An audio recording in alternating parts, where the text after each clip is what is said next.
What is English paper piecing? Well, I'm here to give you a show of what that is. These items on the table are what we're going to need to get started. This is part of a project, and I am developing a class or a course. And if you would like to be one of my testers for that course, the first 10 people to comment below, I will get a hold of you privately and get you that access. What we have here are paper forms cut to size for our project. We have filler for the inner squish, and we have the fabric shapes that we will attach to the paper pieces. We have sewing needles, a little scissor. These are optional, not required. These are glue sticks for glue basting. This one is by Fons and Porter. This one is by Sewline. I like both of them equally. I am not sponsored in any way, shape, or form. These are just what I use, and if you were going to go hunt those down, I found one of these at a local quilt fabric store, and the other one I found at either Michael's or Joann's. And as we know, Joann's isn't going to be with us too much longer. So, but those are the glue sticks that are an option for basting. I will show you both styles of basting, so don't worry about that. And then, of course, thread. I personally like this green one or this cream one, both of which are super neutral with pretty much any color palette and disappear nicely with English paper piecing. Final piece, not necessary, although highly recommended for safety and comfort, is a thimble. This particular one is a silicone thimble. I got it in a 3-pack that comes with 3 different sizes, so don't worry about if you have a skinny finger or a chubby finger like I do. You will be able to find what you need. All right, those are the supplies, and let's get started. I went ahead and used a brown paper grocery bag. I like this because it's not as hard as cardstock, but it is definitely firmer than notebook paper. Another good paper option is if you have a well-designed journal or an old book where the paper is got a little grit to it, a little bit thicker than notebook paper, gives a nice firm shape to the fabric. When it comes to fabric, I have chosen a print and a solid, and these are 3.5 inches. The paper is 3 inches. You're having that 1/2 inch difference between the paper and the fabric because we need a seam allowance. And so the basting process, we're going to attach the fabric to the paper so that way we can hold them nice and firm while we stitch. And so let's do that first. So here's your paper and your fabric. And I'm going to do the glue-based style first. You don't have to do it this way. This does require you purchasing the glue pen. And my hope is that you're just going to find stuff that you already have and not need to go purchase anything at the moment. But if you happen to have this or you're feeling frisky, by all means, give it a shot. When you glue base, you're going to lay your square and you're going to leave that seam allowance all the way around, right? And then you're going to place the glue on the paper only. Do not get it on the fabric side because those clumps of glue will interfere with the stitching. So if you can see, I am just right on the edge of the paper. And then I'm just going to fold the fabric over and give it a little press. The first time I did it this way, I didn't think that would work, but it sure did. Now, when you come over, we're going to put a little dab on the corner of the fabric here because this will fold up and we want to hold that fabric down. So still on the very edge of the paper, and then fold that up, press it down,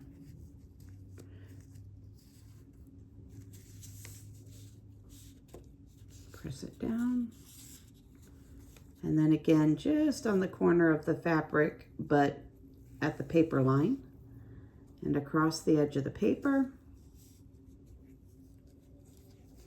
fold it up,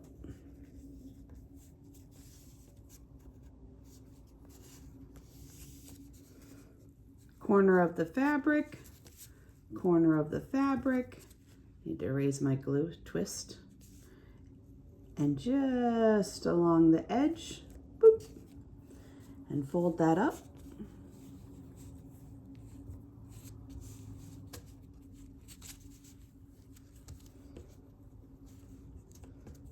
And that is glue basting.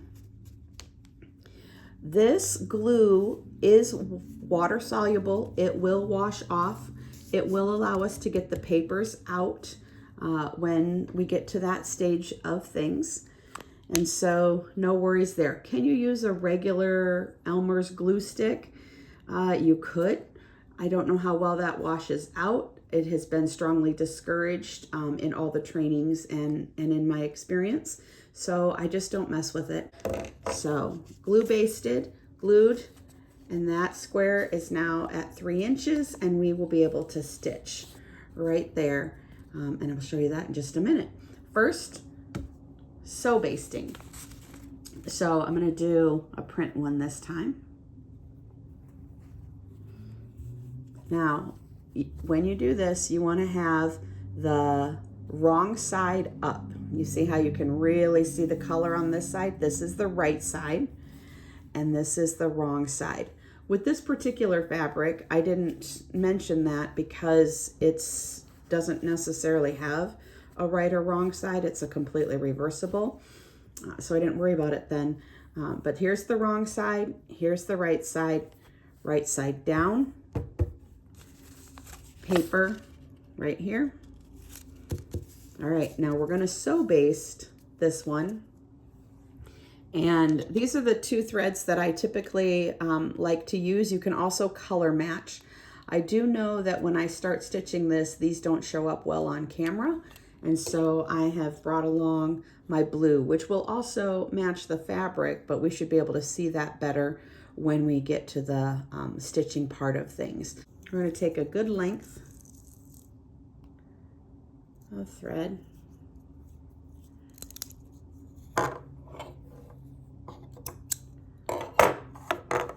And then our needles,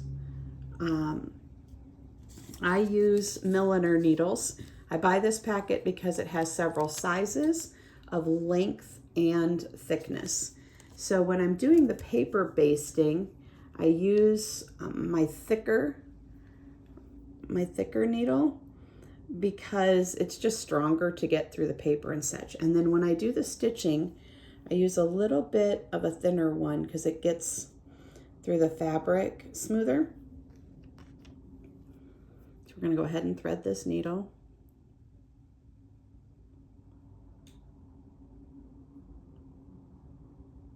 There we go. We aren't going to pull the ends to match because we don't want it double. We want it single. And so what we're going to do here is what's called a quilter's knot. And so what you'll do is you'll bring this end of the thread up to the point of the needle. You see how I overlap there, and then I'll just go around the needle. I like to go 4 times, 1, 2, 3, 4. And so you have that spiraled there, and I just push it together in a bunch, at which point I pinch, so I hold it, and then I pull the needle through my fingers and all the way down to the end, still holding that bunch, and that will leave us a nice little knot right there. All right, so we're going to use that a lot in this overall process. Typically with English paper piecing, I use 1-inch squares. These are 3-inch squares, so they take just a little bit more in the paper basting. So here we go. we're going to go through the paper and the fabric through to the top in the center. Basically, we're just going to anchor our shape, our paper shape right now. I'm going to come back under the paper. So now our fabric will wiggle less while we're going through this process. And then what we're going to do is we're going to just kind of finger hold this down, and I'm going to go to a corner first, and since my diagonal is this way, I'm going to turn it. I'm going to go into the corner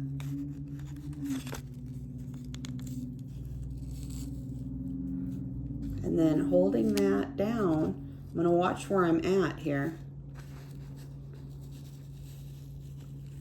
And then just along the top edge of that paper, I'm going to do a running stitch with really wide stitches. So I'm going to go through, you see my needle,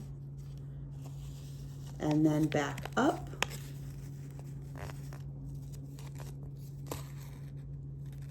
We don't want these tight like we're sewing it together because we want to be able to pull these out in just a moment. Now we're going to go back down, but not too close to the corner. We want to be able to see that. And I'll do the next one from the back side so we can see what we're doing here. So we're in the back side, and then we're just about to the corner. So what we're going to do is we're going to fold the next side's corner up and go down into that corner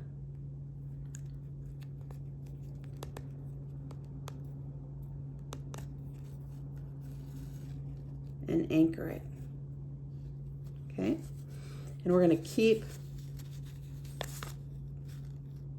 folding that 1/4 of an inch as we go down. So now we've got to come up through the papers and the fabric, and then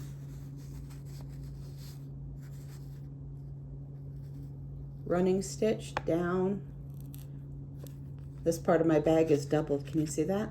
So I'm having a little bit of a harder time on this particular square. My next one won't be that hard, and yours won't be that hard either. I just have a funny spot on my paper bag here. And up. This is where the thimble comes in handy because of that firmness. I can push with my protected finger, and that works out really nice. All right.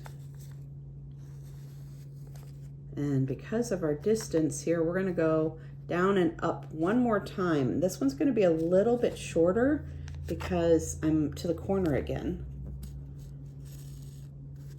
And back up. But just before the corner, so that way I can fold and buckle that down. I might even run out of thread for this 3-inch square. All right, fold that corner up, needle down through it and the paper. Again, I just have too much paper on this side, just so you know, it's not really this much of a struggle. You saw how easy the first side went. All right, third side will be easier because it's not doubled. And so still folding the fabric over. Do not fold it so much that the paper buckles and there's a pouch there. You just want to keep it at that 1/4 inch, nice and loose. So now we're going to come up from the front side. And then again, just that running stitch down and up.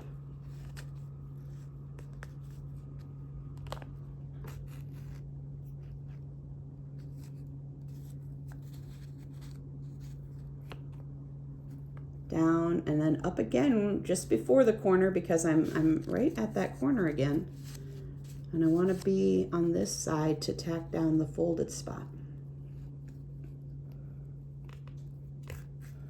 I am going to be stretching this to its limit. I'm going to show you this in case you have run into this problem. I did not have enough thread on my needle to go all the way around this square, which no harm, no foul, right? I'm just going to have more threads in here to pull out than I will on the next square. So what I am going to do though is I'm going to take this into the paper and through the center. I don't want to tie it in a knot because that's just going to be ornery to get out later. But you see how it's just holding that fabric down. And I got to get a little bit more thread on my needle. So you absolutely can put a longer thread on your needle to start with, so you do not have to stop and rethread. But no big deal if you do have to rethread, you know, it's okay. And there's that knot again. Hold the bunch, pull through. I've got a beautiful knot. Yay. All right. Now from here, I am still going to go through the center from underneath. I'm going to take this right back to where I was. And I'm going to come a little bit to the right of it so I can go in and up. But I'm going to do a little bit of a shorter running stitch here because I want to be up at that corner. I want to be at the right spot for folding that fabric at the corner.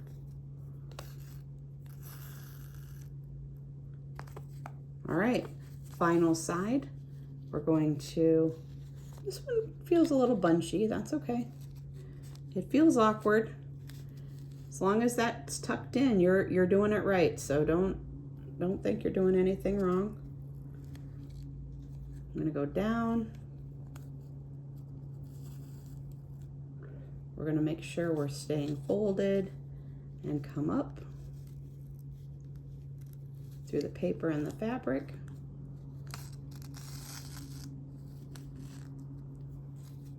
Running stitch down here, so come over a good finger width. And this is basting. Basting is called basting because it's a temporary large elongated stitch. It's not intended to be a finisher stitch at all. All right, coming up to that corner. So we're going to go down and up sooner, a little bit shorter baste stitch there. And now that final corner, there's all together. We're going to go down in that corner through all the fabrics and paper. And then this is where I'm going to bring it up in the center of the front.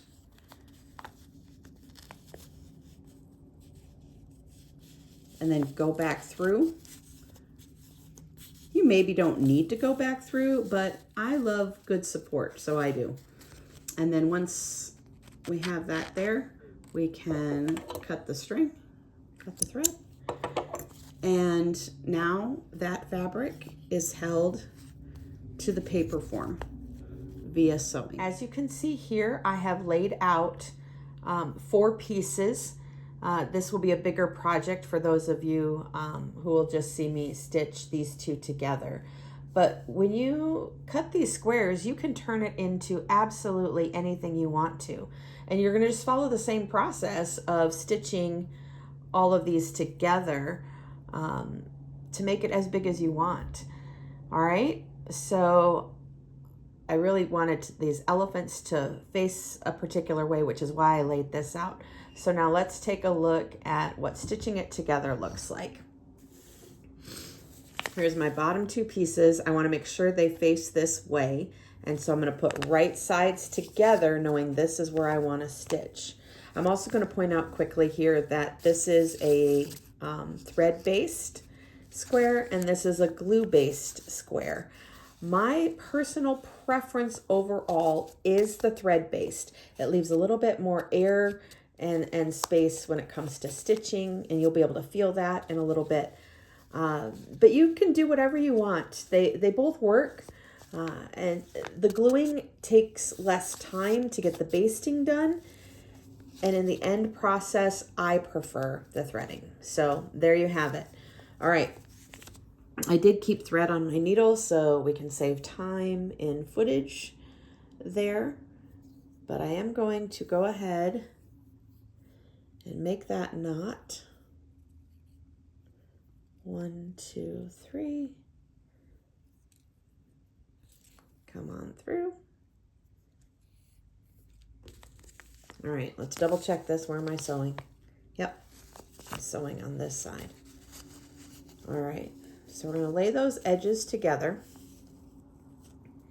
And I'm gonna go underneath and just lay against that paper and slide up and poke out the corner.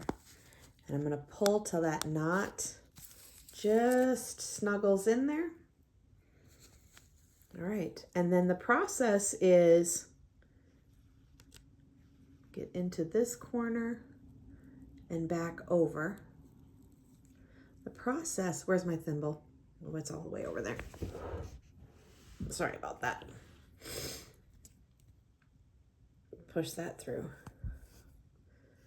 All right, and that's the corner. And I like to just go same spot a couple times at the corner just to make sure everything is together and anchored nice. Oops. This will happen. Once you get your rhythm, it'll happen less. Oh, I dropped my needle. All right, we've got that corner anchored, and now we're going to work across and just catching a couple of threads on each side of the fabric. Now holding this, typically, if you're right-handed, you're going to work right to left. If you're left-handed, you're probably going to work left to right, just because of how the comfort is. I also sometimes will hold it and work from bottom to top. Working top down, you have threads in the way and it becomes very messy. But right here, and so we're just going to catch the top of the solid and the top of the print, and you can feel, when you're doing this, you can feel where the top of the paper is. We are not going through the paper. We're just skimming right across the top of it, just into the fabric. And we're just going to do a whip stitch. Now, how far apart should these stitches be? Typically on a sewing machine, a good stitch length is usually 2 millimeters. That being said, 2 millimeters each. There's 25 millimeters in an inch, and there's 3 inches here. So 25 divided by 2 is 12-ish. You take that times 3, that means we're going to get about 36 stitches across the top, or across each side.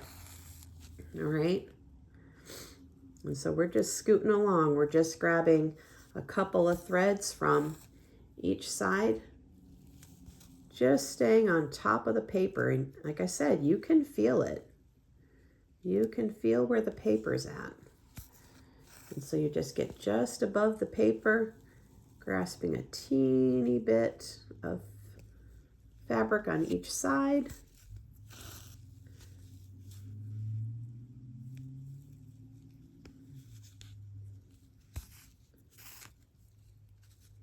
This is a really great activity to kind of calm your nerves at the end of the night, kind of quiet your brain. That's definitely one of the times I like to work on my paper piecing, is just when I have been overstimulated, too many people, too much noise.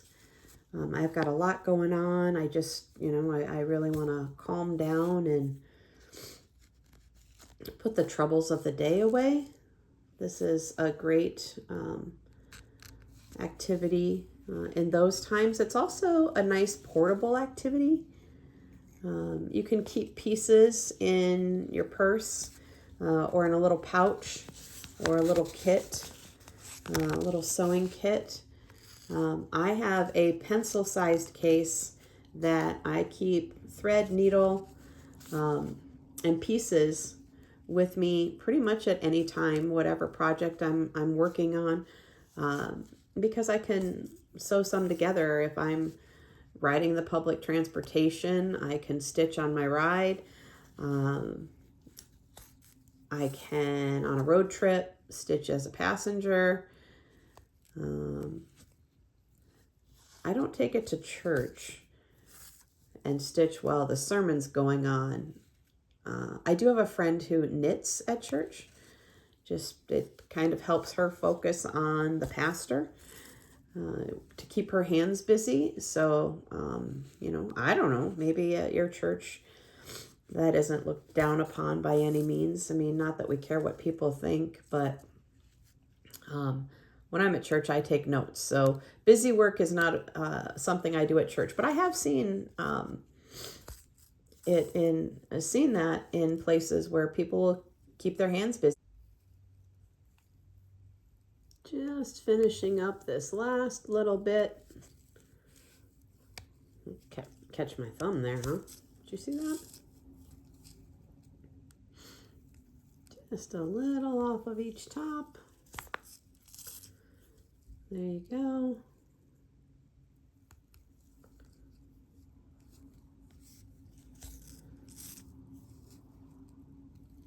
We're coming up on the corner here. That'll be our next stitch. So right in the corner, and then because it is a corner and it will be attached to something else, we are going to just go through it twice. And this is where you can take that thread around the needle and bring it up, and that will make a little bit of a knot. And then what I'm going to do here is I'm going to open it up, and I'm going to run this needle. Well, that's the glued one. I'm going to run this needle between the paper and the fabric, just down a little bit. And what that will do